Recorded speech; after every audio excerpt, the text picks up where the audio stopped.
Hi hello నమస్తే welcome to Kirik news. నేను మీ Kadari Srinivas. Keesara sub రిజిస్ట్రార్లో భూమాయాజాలం జరుగుతోంది. గత కొంతకాలంగా కీసర సబ్ రిజిస్ట్రార్ పై అనేక ఆరోపణలు వస్తున్న నేపథ్యంలో Dammaiguda municipal Congress senior leader Prasad Goud గారు మనతో ఉన్నారు. ఆ కీసర సబ్ రిజిస్ట్రార్ యొక్క భాగోతాన్ని పూర్తిగా బట్టబయలు చేసే ఎవిడెన్స్ నా దగ్గర ఉన్నాయంటున్నారు. అదే విషయాన్ని ప్రసాద్ అన్నతో మాట్లాడదాం. మరిన్ని విషయాలు కిరాక్ న్యూస్ ద్వారా మీ ముందుకు తీసుకొస్తున్నాను. ప్రసాద్ అన్న నమస్తే. జై తెలంగాణ. రైట్, అంటే కాంగ్రెస్ పార్టీలో సీనియర్ లీడర్ గా ఉంటున్నారు. టిఆర్ఎస్ పార్టీలో కూడా ప్రశ్నించే తత్వం కాంగ్రెస్ పార్టీ పునిగిపుచ్చుకుంది. అయితే గత ప్రభుత్వంలో అన్ని శాఖలపై ఒక విధ్వంసం జరిగింది అని చెప్పి కాంగ్రెస్ పార్టీ అధికారంలోకి వచ్చిన తర్వాత రేపు ముఖ్యమంత్రి రేవంత్ రెడ్డి గారు అన్నిటి మీద ప్రక్షాళనలు చేస్తున్నాడు. ఇంకోవైపు సంక్షేమ పథకాలు కూడా అమలు చేస్తున్నాడు. ఈ తరుణంలో ఎందుకు కీసరలోనే సబ్ రిజిస్ట్రార్ కార్యాలయంలో ఇలాంటి భారీ ఎత్తున ఆరోపణలు, అంటే కోట్ల రూపాయల స్కామ్ అయిందంటూ, భూ మాయాజాలం జరిగిందంటూ ఆరోపణలు వస్తున్నాయి. అందులో మీ పేరే ప్రధానంగా వినపడుతోంది. అసలు ఏం జరుగుతుంది కీసర సబ్ రిజిస్ట్రార్ లో అంటే మీరు ఏం చెప్తారు? వాస్తవం సార్, మా రేవంత్ రెడ్డి గారు ప్రక్షాళన చేయాలని సార్ ప్రతి డిపార్ట్మెంట్ చూస్తున్నాం. 3-4 నెలల నుంచే మా ప్రభుత్వం వచ్చి ఉన్నది కాబట్టి ఒక్కొక్క డిపార్ట్మెంట్ ఒక్కొక్కటి టైం పడుతుంది చేసుకోవాలి. కాబట్టి దీని మధ్యలో మేము కూడా భర్తీగా రేవంత్ రెడ్డి గారికి కానీ మా ప్రభుత్వానికి లాభాలు రావాలి అని అంటే ఇట్లాంటి అవినీతి అధికారులని బయటబయలు చేయాలంటే మేము మా ఉత్తపత్తిగా మేము కూడా చేయాల్సిందే. మాది టోటల్ ఎవిడెన్స్ ఉన్నాయి. యాక్చువల్లీ జనరల్ గా అయితే రూల్ ప్రకారంగా నాకు ఉన్న అవగాహన ప్రకారం అగ్రికల్చర్ నుంచి నాన్ అగ్రికల్చర్ కన్వర్షన్ చేసి లేఅవుట్ ప్లాటింగ్ చేసి రిజిస్ట్రేషన్ చేయాలి. Process regular process. కానీ ఇక్కడ మా కీసర తాసి మన సబ్ రిజిస్ట్రార్ ఏం చేస్తున్నారంటే మున్సిపాలిటీ కానీ గ్రామ పంచాయతీ కానీ హౌసింగ్ పర్మిషన్, ఇల్లు నిర్మాణానికి పర్మిషన్ ఇస్తే నేను ప్లాట్ రిజిస్ట్రేషన్ చేస్తా, నాకు రూల్స్ ఉన్నాయి. పర్మిషన్ మున్సిపల్ కానీ మున్సిపాలిటీ ఉంది. దమ్మాయిడ మున్సిపాలిటీలో నేను పర్మిషన్ ఈ బిల్డింగ్ కట్టుకోవడానికి పర్మిషన్ తీసుకున్నాను అనుకోండి. ఆ పర్మిషన్ కి ఇస్తే మీరు డాక్యుమెంట్ చేస్తా అంటాడు. అంటే పర్మిషన్ వాస్తవమా కాదా, ఒరిజినల్ చెప్తాను. పర్మిషన్ ఎట్లా రావాలి? డాక్యుమెంట్ అయినాక పర్మిషన్ వస్తుందా, పర్మిషన్ అయినాక డాక్యుమెంట్ వస్తుందా? అయితే ఇక్కడ ఏం చేస్తున్నాడు నాకు తెలివిగా, ఏదో కొత్త జియో ఉందంట. ఏం జియో ఉందో నాకు కూడా ఐడియా లేదు. గవర్నమెంట్ జియో ఇచ్చింది. మున్సిపాలిటీ కానీ గ్రామ పంచాయతీ కానీ బిల్డింగ్ పర్మిషన్ ఇస్తే నేను డాక్యుమెంట్ చేసే రైట్స్ నాకు ఉన్నాయి అంటున్నాను. ఓకే రైట్, నువ్వు అన్నది నీకు గవర్నమెంట్ జియో వచ్చి చేసినావు. కానీ ఆ పర్మిషన్ ఒరిజినల్ ఫేక్ అని వెరిఫై చేయాల్సింది ఎవరు? అదే చేయాలి. అంటే సాధారణంగా సబ్ రిజిస్ట్రార్ లో ఏం జరుగుతుందంటే ఇది ఒక కీసర మున్సిపాలిటీ కాదు, అన్ని మున్సిపల్ సబ్ రిజిస్ట్రార్ కార్యాలయంలో కూడా సబ్ రిజిస్ట్రార్ కార్యాలయం అంటేనే ఆదాయం ఎంత వస్తుంది అనేది చూసుకోవడం అక్కడ ఒక పరిపాటిగా మారిపోయింది. ఖచ్చితంగా సబ్ రిజిస్ట్రార్ ఈ మున్సిపల్ కానీ గ్రామ పంచాయతీ కానీ ఇచ్చిన పర్మిషన్ ఒరిజినల్ లేదా అని చూసుకోవాల్సిన బాధ్యత వాళ్ళదే ఉంది. ఎందుకంటే డాక్యుమెంట్ ముందు రాలేదు కాబట్టి పర్మిషన్ ఇచ్చారు. ఆ పర్మిషన్ ఆ స్కాన్ చేసే హక్కు సార్కి ఉంది. ఇది మోనోగ్రామ్ ఇది ఉంది. మున్సిపల్ వాళ్ళు ఇచ్చిన పర్మిషన్ పిఎస్పి లా అప్లై చేస్తే ఇట్లా అప్లై చేసిన మోనోగ్రామ్ వస్తుంది. ఈ మోనోగ్రామ్ ని స్కాన్ చేస్తే ఇది ఒరిజినలా కాదా అనేది టోటల్ డీటెయిల్స్ వస్తుంది. సపోజ్ ప్రసాద్ గౌడ్ కానీ ప్రాలాన సీనన్న 10 తారీఖు పర్మిషన్ అప్లై చేసిన మున్సిపల్ లో 15 రోజుల తర్వాత మేము పర్మిషన్ శాంక్షన్ చేసినాం అనేది టోటల్ డీటెయిల్స్, ఎంత ఎస్ఎఫ్టీ ఎంత పేమెంట్ చేసిన స్కాన్ వస్తుంది. స్కాన్ చేస్తే రావట్లేదు. సరే, ఇది మోనోగ్రామ్ ఏదో ప్రాబ్లం ఉందేమో అని నా డౌట్ తోటి ఈ నంబర్ తోటి నేను వెళ్ళి టౌన్ ప్లానింగ్ ఆఫీస్ లో ఎంక్వైరీ చేసిన. చేస్తే ఏమైంది, ఫేక్ అని తెలియదు. ఈ ఫేక్ డాక్యుమెంట్ పెట్టుకొని నువ్వు ఎన్ని రిజిస్ట్రేషన్ చేస్తున్నావు? మోసం చేస్తున్నావు. నాగారంలో దాదాపు ఒక 30-40 దాకా వచ్చినాయి. కుందన్పల్లిలో ఎలిఫెంట్ వెంచర్ అని ఉంది, అది ఒక 130 ఎకరాలు. దాంట్లో రీసెంట్లీగా ఇరిగేషన్ సంబంధించిన డిఈ గారు, ఇరిగేషన్ ఈ గారు దాంట్లో ఎటువంటి నిర్మాణం చేయకూడదని ఎఫ్ఐఆర్ కూడా చేసింది. అమ్మకూడదు, ఎఫ్ఐఆర్ దీన్ని రిజిస్ట్రేషన్ చేయకూడదని ఎఫ్ఐఆర్ కూడా చేసిండ్రు. అయినా దాంట్లో రిజిస్ట్రేషన్ అయినా దానికి సంబంధించిన ఒక డాక్యుమెంట్ ఇదే. నేను నిన్ననే తీపించిన మీ సేవల రిజిస్ట్రేషన్ అయిన డాక్యుమెంట్ ఇది. డాక్యుమెంట్ సేమ్ బిల్డింగ్ పర్మిషన్ తీసుకోవడం, అట్లా రిజిస్ట్రేషన్ రిజిస్ట్రేషన్ చేయడం. రిజిస్టర్ చేయండి. ఇలాంటి ఈ యొక్క మున్సిపాలిటీ ఒక నాకు తెలిసి ఒక 2 మున్సిపాలిటీలు 2 గ్రామ పంచాయతీలు ఇన్ని డాక్యుమెంట్ వెళ్తే ఇన్ని డాక్యుమెంట్ వెళ్తే టోటల్ గా గీజర్ మండలం 34 విలేజ్ 32 విలేజ్లు ఉన్నాయి, 2 మున్సిపాలిటీలు ఉన్నాయి. అంటే ఎంత అవినీతి జరుగుతుంది, ఎంత డబ్బులు తింటున్నట్టు సబ్ రిజిస్టార్. అంటే ఒక సబ్ రిజిస్టార్ కావాలంటే మినిమం ఒక ఉన్నత చదువులు చదువుకుంటారు. ఉన్నత చదువులు చదువుకొని కూడా గతంలో కూడా మేము ఇదే కీసర ఈ సబ్ రిజిస్టార్ ని కూడా కలిస్తే కూడా నేను చేయలేదు, నాకు తెలియదు, నేను ప్రకారంగానే ఉంటున్నా ఆధారం కాదా, నీ సంతకం కాదా, నీ ఏ డేట్ రోజు అయింది 10 ఫిబ్రవరి 2024. మరి నువ్వు లేవు ఆ రోజు పోయిన నెల 12 నెల కూడా కాలేదు కదా, ఇవాళ 6వ తారీఖు డేట్ మార్చి 6, పోయిన నెల 12వ తారీఖు అయింది. మరి ఇది కాదా ఎవిడెన్స్ కాదు, నువ్వు చేయలేదంటే ఇది ఎవిడెన్స్ కాదా, ఇది తప్పు కాదా, ఇది నువ్వు పర్మిషన్ పెట్టినావు, ఇది మున్సిపల్ పర్మిషన్ ఫేక్ పర్మిషన్ కాదా, నిరూపించుకో. ఫేక్ పర్మిషన్ కాదా నిరూపించుకో. నువ్వు నేను తప్పు చేయలేదని నిరూపించు.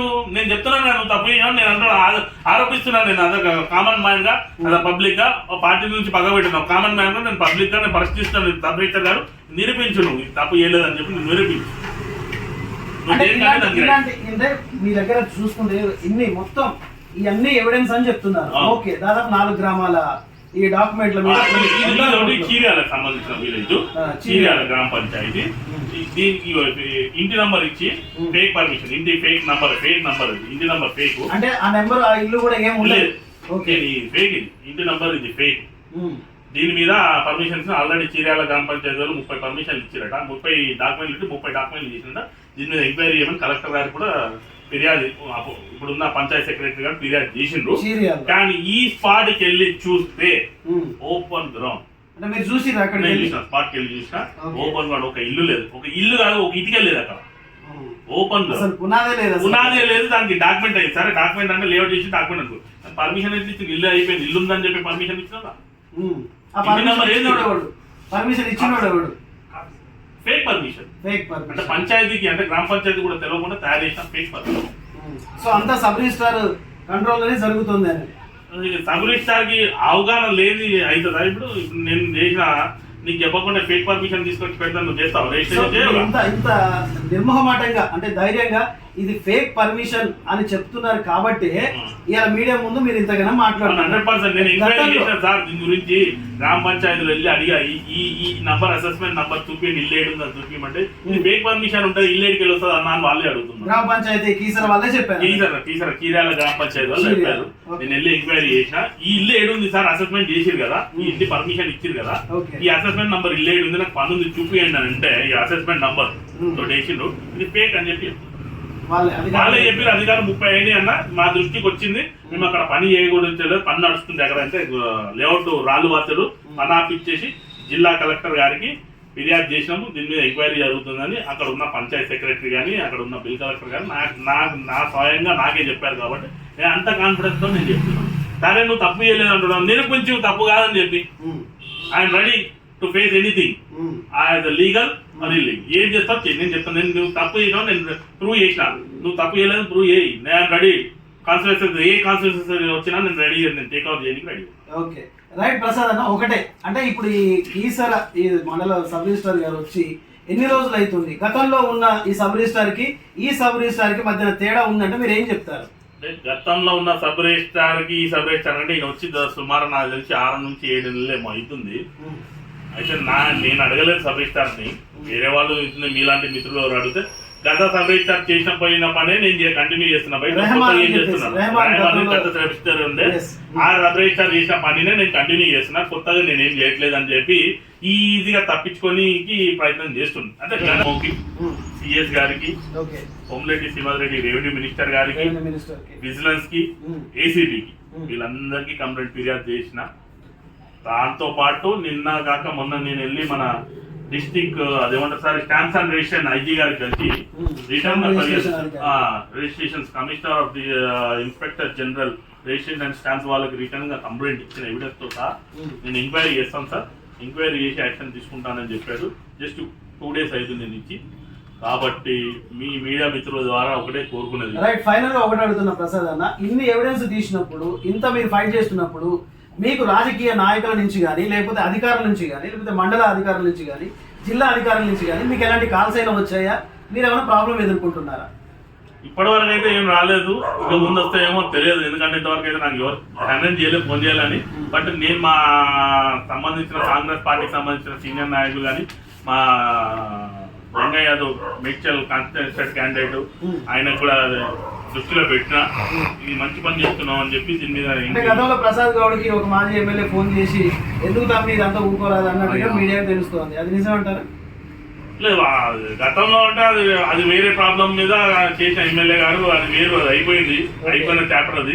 ఇప్పుడు ప్రెజెంట్ సిచ్యువేషన్ అయితే ఈ డాక్యుమెంట్ మీద అయితే మీకు ఎలాంటి ప్రెజర్ రాలేదు, నీకు ఎదంతా ఊరుకోరాదు అని చెప్పేసి మాత్రం ఎలాంటి ప్రెజర్ రాలేదు. ఆయన ప్రయత్నం చేస్తుండు, కాంప్రమైజ్ కోసం వేరే వాళ్ళ త్రూగా ట్రై చేస్తున్నాడు, కానీ మనం లొంగేది లేదు. ఎందుకంటే కాంగ్రెస్ ప్రభుత్వం 10 ఏళ్ళు నష్టపోయినాం, ఇంకా నష్టపడుకోవద్దు వీడు. ఎందుకంటే వీళ్ళు ఏంటంటే ఇంకా బహాన ఏముందంటే కేసీఆర్ ప్రభుత్వమే ఉంది, కేటీఆర్ ప్రభుత్వమే ఉన్నది, వాళ్ళు దోసుక తిన్నట్టు నేను దోసుక తిన్నట్టు అని అనుకుంటాడు. కాదు బాబు, ఇది కేటీఆర్ ప్రభుత్వం కాదు, ఇది ప్రజాపాలన, రేవంత్ రెడ్డి పాలన. ఖచ్చితంగా దీనిపైన మేము యాక్షన్ తీసుకుంటాం. నీ మీద సస్పెండ్ చేసేదాకా నేను దీన్ని నిద్రపోయేది లేదు, నిన్ను వదిలేదు లేదు. నీ పైన ఎట్టి పరిస్థితుల్లో ఎఫ్ఐఆర్ కూడా చేపిస్తా, పోలీస్ స్టేషన్ లో కంప్లైంట్ చేయిస్తాం. రైట్, థ్యాంక్ యూ ప్రసాద్ అన్న. రైట్, చూస్తున్నారు కదా, దమ్మాయి కూడా మున్సిపాలిటీ అయితేనేమి, లేకపోతే నాగారం అయితేనేమి, చీర్యాల అయితేనేమి, గోధుమకుంట అయితేనేమి, ఇలాంటి విలువైన కోట్ల రూపాయలు విలువ చేసే ఈ భూములను నాన్ అగ్రికల్చర్ చేయకుండా, అంటే మున్సిపల్ గ్రామ పంచాయతీ పర్మిషన్ ఇచ్చినట్టు చేస్తుంది, ఈయన రిజిస్టర్ చేసినట్టు చేస్తాడు.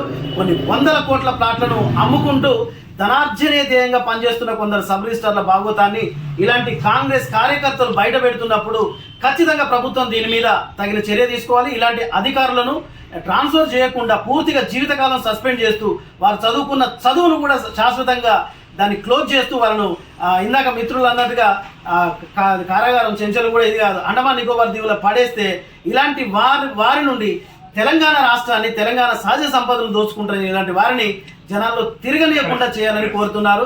ఇది కిరాక్ న్యూస్ అంటే. ఈ వీడియో నచ్చితే లైక్, షేర్, సబ్స్క్రైబ్ తప్పకుండా చేయండి. Thank you very much.